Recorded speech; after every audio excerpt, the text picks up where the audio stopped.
اسی طریقے سے یہ چیز معاشرے کے اندر اتنا زیادہ عام ہے جو میں ابھی بتانا چاہ رہا ہوں کہ جس کی کوئی حد اور انتہا نہیں. لوگ بیویوں کو گالی دیتے ہیں.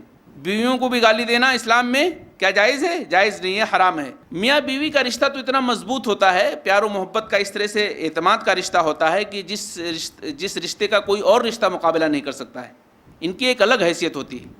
میاں بیوی کا رشتہ یہ ایک الگ حیثیت ہوتی ہے اعتماد کا اور بھروسے کا، اور ان کے ساتھ کس طرح سے رہنا چاہیے یہ اسلام نے بڑی اچھائی کے ساتھ، بڑی خوش اسلوبی کے ساتھ رہنمائی کی ہے کہ مرد کو کیسے رہنا چاہیے عورت کے ساتھ. ان کی عزت کرنی چاہیے، ان کی تکریم کرنی چاہیے، ان کی ذمہ داریاں نبھانی چاہیے.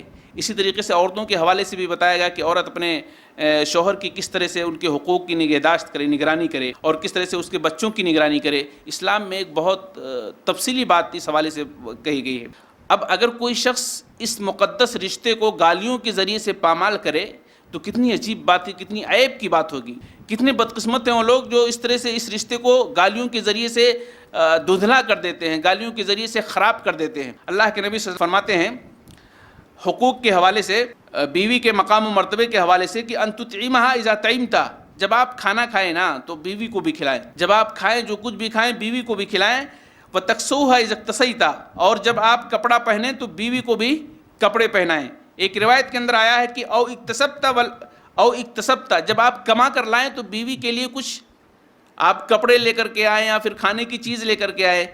یعنی کس طرح سے حسن سلوک کی تعلیم دی گئی ہے کہ آپ بیوی کے ساتھ کس طرح سے رہیں. بازار میں اکیلے آپ کچھ کھا لے رہے ہیں، آپ کا یہ حق ہے کہ عورت کے لیے بھی کچھ لے کر کے جائیں.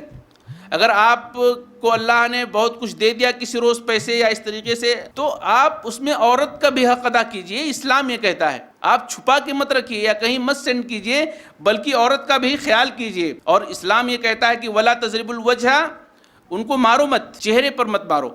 کہ ولا تقبح، اور ان کو گالیاں مت دو. مارنا تو ایک دور کی بات رہی، اسلام یہ کہتا ہے کہ ان کو گالیاں بھی مت دو. تقبح، ان کو برا بھلا مت کہو.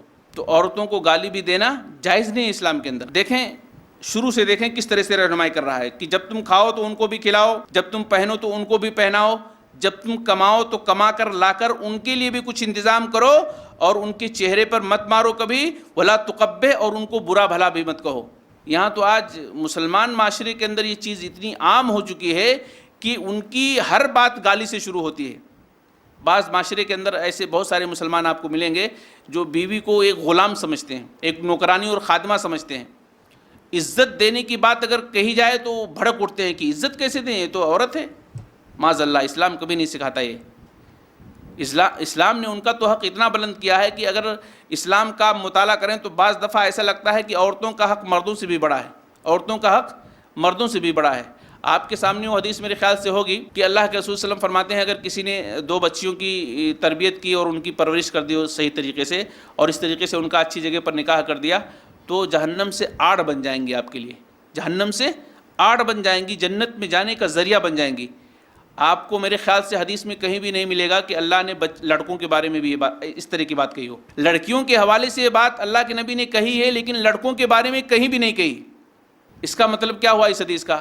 کہ لڑکوں کے مقابلے میں مردوں کے مقابلے میں عورتوں کا سمان اسلام نے اور زیادہ کیا ہے، اور زیادہ عزت دی. لیکن آج مسلمان نہیں سمجھتے ہیں. غیر اگر نہیں سمجھتے ہیں تو کوئی بات نہیں، لیکن مسلمانوں کو تو کم سے کم سمجھنا چاہیے کہ اسلام نے کیا عزت دی ہے عورتوں کو.